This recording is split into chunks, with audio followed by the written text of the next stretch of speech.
bienvenidos una vez más al canal. Hoy vamos a hablar sobre el comportamiento organizacional, tal cual lo dice su nombre, comportamiento. El comportamiento de nuestros empleados, de las personas que integran nuestra empresa y que hacen parte de que la empresa pueda llegar a ser grande. Entonces, primero quisiera empezar citando una persona supremamente importante dentro del campo administrativo y del comportamiento también organizacional. Robbins nos dice que es un campo de estudio en el que se investiga el impacto que los individuos, grupos y estructuras tienen en la conducta dentro de las organizaciones con la finalidad de aplicar estos conocimientos a la mejora de la eficiencia de tales organizaciones. Entonces, también quisiera decirles que esto se trata de las acciones del personal, de las acciones de las personas que trabajan en las organizaciones. Se basa en contribuciones hechas por psicólogos, donde analizan temas como personalidad, actitudes, percepción, aprendizaje y motivación. Entonces, ya les voy a contar un poco más sobre qué es el comportamiento organizacional, cómo es el comportamiento organizacional y cómo se implementa este comportamiento dentro de una empresa.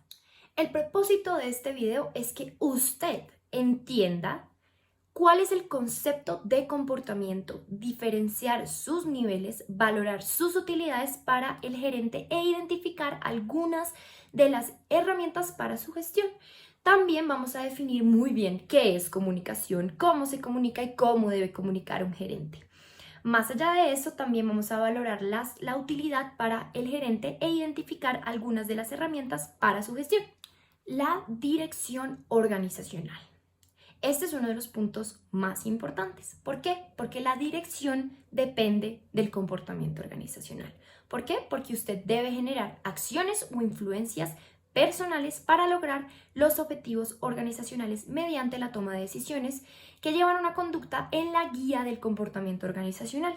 ¿Cuál es el comportamiento organizacional que se espera? Motivación, liderazgo, capacidades de aprendizaje, personalidad, percepción, trabajo en equipo, integración, comunicación, supervisión, coordinación y autoridad.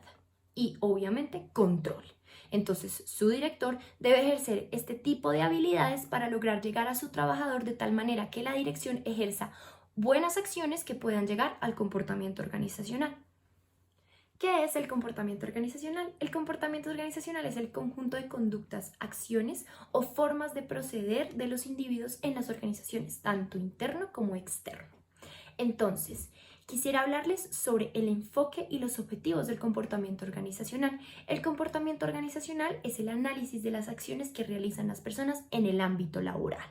Entonces, hay algunos aspectos que son visibles y hay otros que son ocultos, que son los que literalmente el director debe tener siempre en cuenta y tener esta habilidad de comprender, interiorizar y asimismo comunicar una solución dependiendo de la situación. Entonces, digamos, aspectos visibles. Está el estratégico, los objetivos, políticas y procedimientos, estructura, tecnología, autoridad formal y cadena de mando. En los aspectos que no son visibles están las actitudes de las personas, las percepciones que tiene este director sobre las personas, como aquí está pasando esto es como aquí en este lado, en este grupo de trabajo, trabajan de esta forma y podría afectar o no podría afectar, o es eficiente, es eficaz también. Normas grupales, interacciones informales, conflictos interpersonales e intergrupales.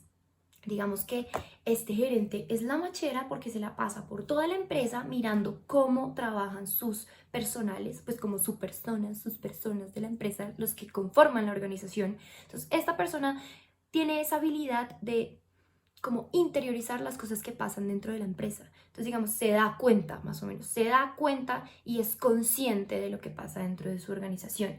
El comportamiento organizacional se enfoca en comportamiento individual, actitudes, la personalidad, la percepción, el aprendizaje y la motivación; comportamiento grupal, que es las normas, los roles, la creación de equipos, el liderazgo y el conflicto; y en organizacionales, que es estructura, la cultura y las políticas.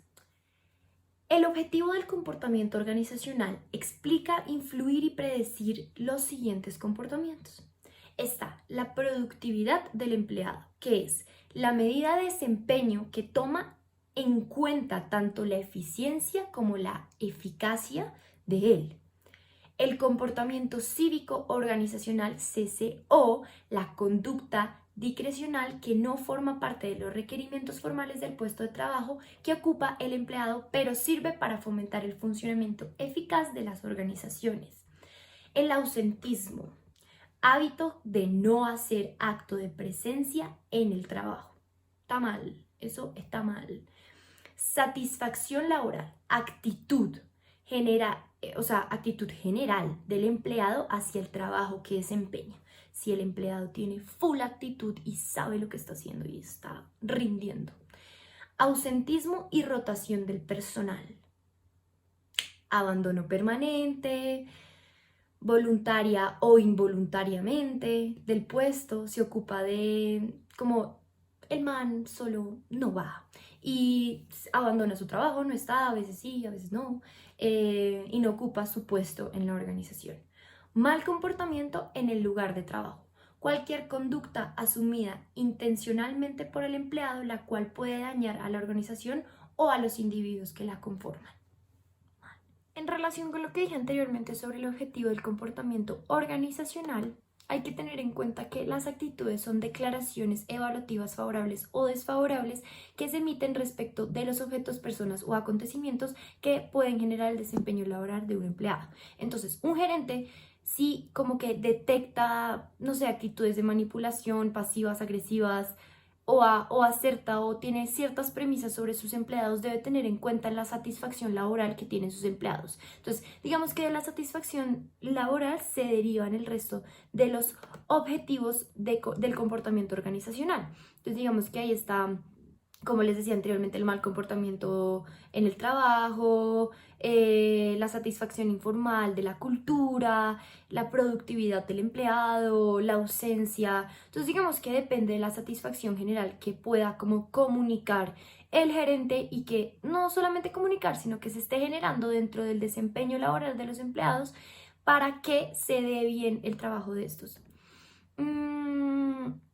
Las actitudes importantes es la participación laboral y compromiso organizacional que tenga cada empleado. Entonces, la participación laboral es el grado en el que un empleado se identifica con su trabajo, participa activamente en él y considera que su desempeño laboral es ingredientemente importante de su valía como personal, ¿sí? Entonces, se identifica con la organización. En eso también está el compromiso organizacional, que es el grado en que el empleado, como decía anteriormente, se identifica con la organización en la participación y con sus objetivos. O sea, el empleado tiene claros los objetivos de la empresa, ¿sí? Y logra llegar a esos objetivos con su desempeño laboral y de tal manera que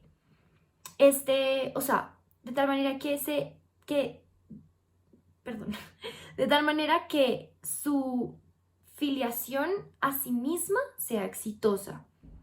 Entonces, las actitudes importantes están en la participación laboral y el compromiso organizacional que tengan los empleados dentro de cada organización. Entonces, la participación laboral es el grado en el que el empleado se identifica con su trabajo, participa activamente en él y considera que su desempeño laboral es un ingrediente importante de su valía personal. Entonces, digamos que el empleado en esa participación laboral se involucra y se identifica con su trabajo, o sea, sabe lo que tiene que hacer. En el compromiso organizacional, que ya, como lo veníamos explicando, es el grado en el que el empleado se identifica con una organización en particular y con sus objetivos. ¿Sí entienden? Como que tiene claro los objetivos y tiene claro lo que él tiene que hacer dentro de la empresa, entonces genera un desempeño como laboral exitoso. Y el involucramiento del empleado se refiere a la intención o acción de los gerentes para que sus empleados estén conectados con su trabajo y se sientan satisfechos y entusiasmados con la labor a través de la delegación, como facultamiento o empoderamiento. En este caso, el gerente depende como del manejo del gerente y de la dirección del gerente que el empleado tenga un involucramiento en la empresa. No es un involucramiento de agregar cosas o que yo voy a mi trabajo y le sugiero al gerente que las vainas, no sé, no están bien, entonces yo sugiero que deberíamos agregar un presupuesto mayor. No, es como el involucramiento del empleado en su puesto de trabajo y que se siente totalmente identificado con él, como veníamos. Es que eso es como que todo va con todo y todo se agarra y de tal manera el empleado pues puede llegar a un buen desempeño laboral. Ahora vamos a hablar sobre las actitudes y consistencias con el comportamiento. En esto se pretende que haya una consistencia con las actitudes que tenga cada persona. Luego me van a entender un poquito mejor. Hay una teoría de la disonancia cognitiva. La disonancia cognitiva es cualquier incompatibilidad o inconsistencia entre actitudes o entre comportamientos y actitudes. La disonancia está determinada, 1, por la importancia de los factores que dan lugar a la disonancia. 2, el grado de influencia que el individuo cree poseer sobre dichos factores.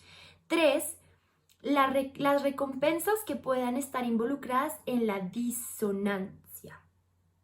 Las encuestas actitudinales plantean al empleado un conjunto como de afirmaciones o preguntas cuyo propósito sea averiguar cómo se sienten respecto a su trabajo, digamos, cómo se sienten frente a sus grupos de trabajo, frente a sus supervisores o la organización en conjunto. Entonces, les voy a poner un ejemplo.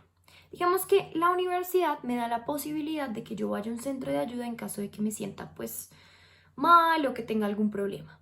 Yo como estudiante siento que no estoy haciendo nada, que no quiero atender a clase, que no hago los trabajos con actitud, que no me dan ganas de nada, me estoy sintiendo mal, tengo un problema y quiero ayuda. Entonces yo voy y le digo y me meto a la página de la universidad y la universidad me da un link para inscribirme y para mandar una solicitud de un psicólogo de la universidad. Digamos que yo me inscribo y mando la solicitud. Hola, mi nombre es tal y presento estas actitudes. Quisiera buscar una ayuda o una alternativa o alguien que me dé consejos para ver cómo puedo solucionar mi problema. Yo mando ese correo y jamás me responden. Sin embargo, persisto y tampoco me responden.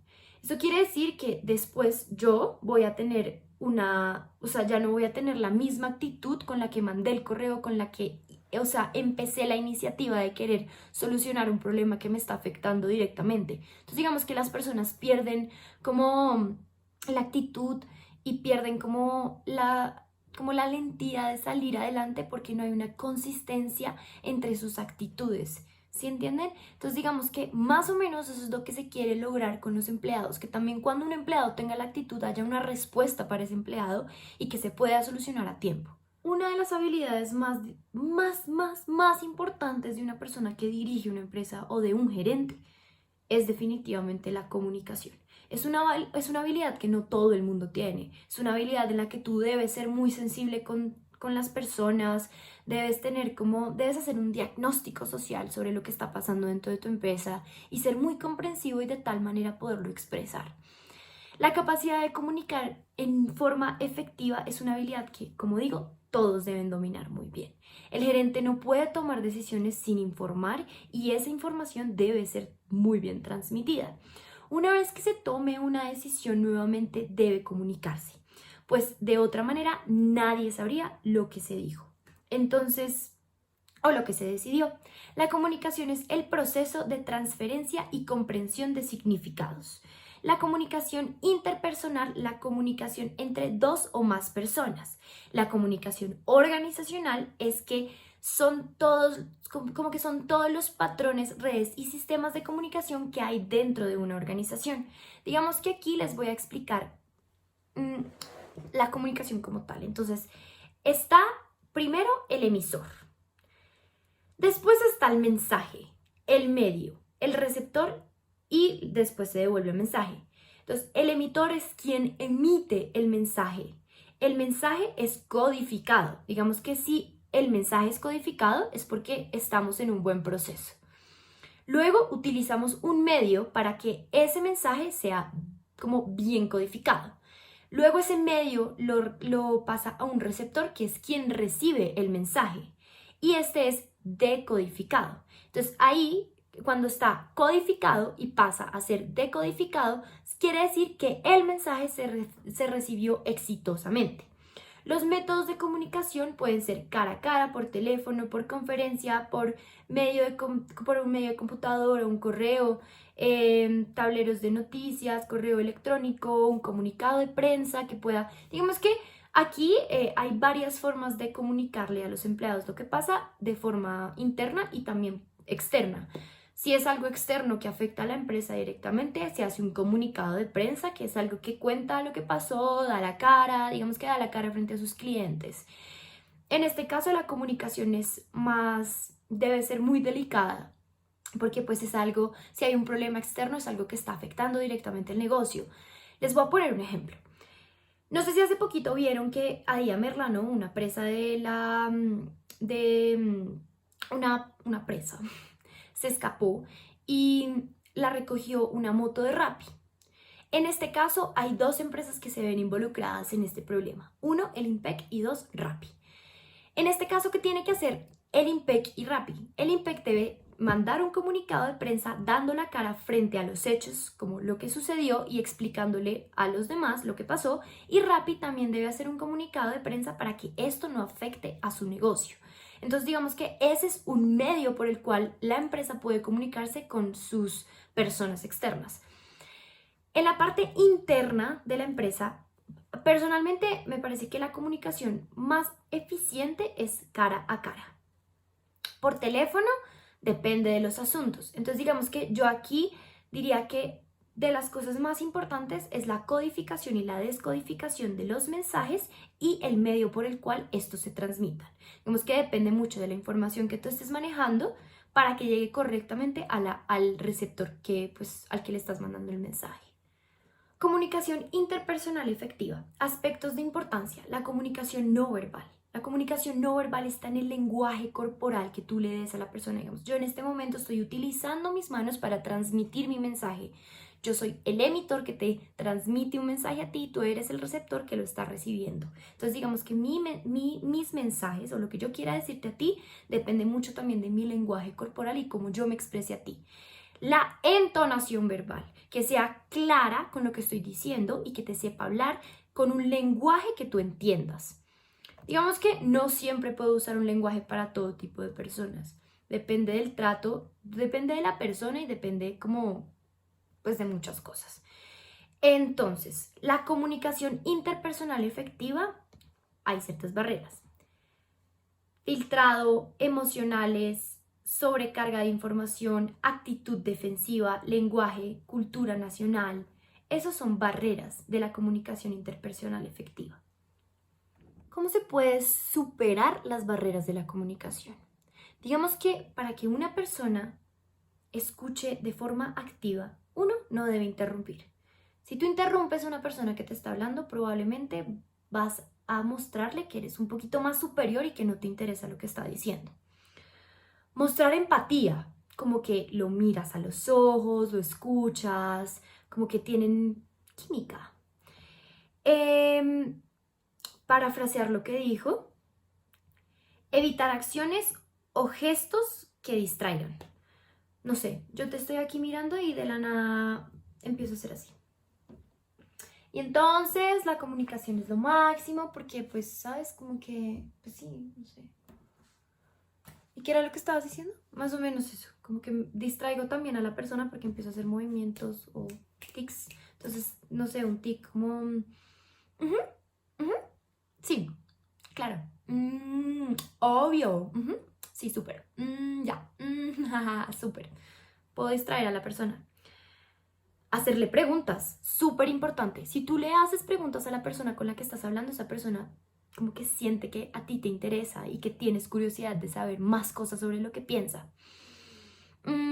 Movimientos no movimientos como los que les dije, como, sí, sí, claro, no, sino como, oye, wow, no, súper, no, ¿en serio? Wow, oye, mándame más información, sí, como, o sea, que tú le digas a la persona, mándame más información, dime más, quiero saber más. Mostrar interés en el contacto visual. Eso es supremamente importante. Cuando tú estás hablando o escuchando a una persona, siempre tienes que mirarla a los ojos fijamente. Esto es súper importante. También es muy importante hacer una retroalimentación simplificación del lenguaje, escuchar activo, como les expliqué ahorita, control de las emociones, sí, como no, sí que tengo mucha emoción y te lo voy a demostrar, no, calma. Observación de las señales no verbales. Digamos que esta es la forma de superar las barreras de la comunicación. La comunicación es algo muy importante dentro de una empresa y dentro de la cotidianidad de cualquier ser humano. Algo que sé que nunca va a dejar de existir entre los seres humanos y que jamás se va a acabar es la comunicación. Entonces es algo que realmente nos tenemos que apropiar y saber cómo comunicar nuestros mensajes, saber emitirlos de manera correcta para que el receptor los reciba, los entienda y en caso de que le estemos dando una información que pueda como ayudarlo, como digamos, yo soy el gerente y te estoy dando una información muy importante para que tú la ejecutes, te toca darle con toda la información y darle tu mejor versión de tu lenguaje corporal, de tu forma de también escuchar a la otra persona mientras que hablas, o que si te está sugiriendo algo lo escuches con atención, seas paciente, seas concreto y seas muy claro. Bueno, eliminemos rumores sobre la comunicación abierta. La comunicación abierta y honesta tiene efectos positivos en una organización. Digamos que hubo un estudio de Towers Houston que concluyó que la comunicación efectiva conecta a los empleados con el negocio, con la organización, refuerza la visión de la organización, promueve la mejora de los procesos, facilita el cambio y mejora los resultados del negocio al modificar el comportamiento de los trabajadores. Esta compañía se dio cuenta que el comportamiento de los empleados y como que obtuvieron un rendimiento por parte de ellos de un 91% más alto durante un periodo de 5 años que las otras compañías. Por eso les digo que la comunicación es algo fundamental y es algo tan humano que nunca va a dejar de existir. En la comunicación organizacional tenemos una comunicación formal e informal. Tenemos una dirección de flujo de la compañía descendiente, ascendiente, lateral y transversal. En la comunicación organizacional también tenemos el diseño del lugar de trabajo y la comunicación. En las organizaciones actuales se utilizan mucho las estructuras de lugares de trabajo abiertos, es decir, con pocas barreras y cerros físicos. Perdón. Digamos que una empresa donde todas las personas se puedan ver y estar en comunicación directa siempre. O sea, no siempre la comunicación tiene que ser directa con el gerente porque deben a veces, cuando la empresa es muy grande, haber ciertos filtros para llegar a darle información a él. Pero digamos, si estamos hablando de un grupo de trabajo comercial, donde están las personas comerciales, tiene que ser totalmente abierto y tiene que haber mucha comunicación, porque las personas comerciales pues generalmente manejan a los clientes. Entonces, pues si hay algún problema o algo así, como que hay una comunicación directa. Digamos que son cosas muy pequeñas que en realidad afectan muchísimo a la hora de pues la organización. Entonces, en todo esto me gustaría finalizar diciéndoles que el comportamiento de una persona depende mucho de cómo tú la incentives a que esta persona sea y que rinda 100% su inteligencia, que dé de ella y que esté totalmente comprometido con la empresa. Entonces, digamos que el comportamiento de una persona es muy importante. Y para poder generar el buen comportamiento de una persona, definitivamente el gerente debe ser muy como tener muchas habilidades de poder comunicar lo que quiere informarle a sus empleados, conocer 100% a las personas con las que está trabajando, también ser un poco sensibles a ellos. Obviamente yo no me voy a poner a sentarme a hablar con él de, oye, tomémonos un tintico y me cuentas sobre tu abuelita y sobre tu mamá y sobre tus problemas. No, pero es más o menos conocer cuáles son las habilidades de mis trabajadores para así como fichar ciertas cosas que me pueden beneficiar y que puedo ponerlos a trabajar en ciertas áreas donde puedan ser muy útiles, ¿sí me entienden? Entonces como que esto depende mucho de la dirección y de cómo el gerente se comunique frente a ellos, de cómo logre que estas personas se sientan satisfechas en la empresa y que se sientan como identificadas con su trabajo. Digamos que yo a veces pues, he hecho varias vainas con empresas y una vez hice una cosa con una empresa de seguridad, que de hecho es la de mi papá, y le dije como papi, o sea, le hice muchas entrevistas como los guardas que no están trabajando directamente dentro de la empresa, como dentro de como la sede principal de Guardacol, sino que ellos trabajan en diferentes puntos, pero hacen parte de la empresa y al fin y al cabo dan la cara por la empresa porque son la imagen de la empresa. Entonces digamos que yo hice una investigación como de cómo se sienten los empleados dentro de la empresa, o sea, digamos los guardas como tal. Y fui a donde ellos y resulta que esta empresa tiene la seguridad de McDonald's y una vez como que les dieron como 20 bonos y ellos se los dieron a los trabajadores que más tiempo llevaban en la empresa y me acuerdo que uno de ellos me dijo como una de las cosas que yo nunca voy a olvidar de la empresa es que me dieron un bono para ir a McDonald's a almorzar y fue la primera vez que yo pude llevar a mi hija a McDonald's a comerse una hamburguesa. Esto me hace que yo venga a mi trabajo con muchísima más actitud, que venga como identificado totalmente con Guardacol. Son ese tipo de cosas que hacen que los empleados se sientan incluidos en la empresa, que se sientan parte de la empresa y que se sientan que son útiles dentro de la empresa. ¿Sí entienden? Entonces, ¿qué hice yo? Yo le dije a mi papá, te propongo que le hagas a los guardas una cosa como Boy Scouts. Entonces, no sé si ustedes saben que es un Boy Scout. Es una persona que se vaya, como que trabaja para un bien común, digamos que, no sé, voy a ayudar a alguien a hacer tal cosa. Entonces, a mí me dan dando pins, como pins para ponerme acá, dependiendo como de las cosas buenas que yo haga, ¿sí entienden? Entonces, como que le dije, como deberías hacer lo mismo con los guardas. Entonces digamos que hace poquito se celebró la primera vez que hicieron como esto con los guardas y les empezaron a dar unos pins como a los guardas que más tiempo llevaban en la empresa, a los guardas más fieles a la empresa, a los que mostraron su rendimiento cuando solucionaron un problema y cosas así. Entonces digamos que esto hace que los empleados se sientan totalmente identificados con la empresa y que quieran generar un trabajo mayor porque la empresa los apropia, los hace parte de ellos y los hace sentirse personas importantes. Digamos que el comportamiento de un empleado también depende del desempeño que tenga un director o que tenga un gerente para poderlos incluir y hacerlos sentir identificados con la empresa. Muchísimas gracias por escucharme y pues nada, nos vemos una próxima vez. Adiós.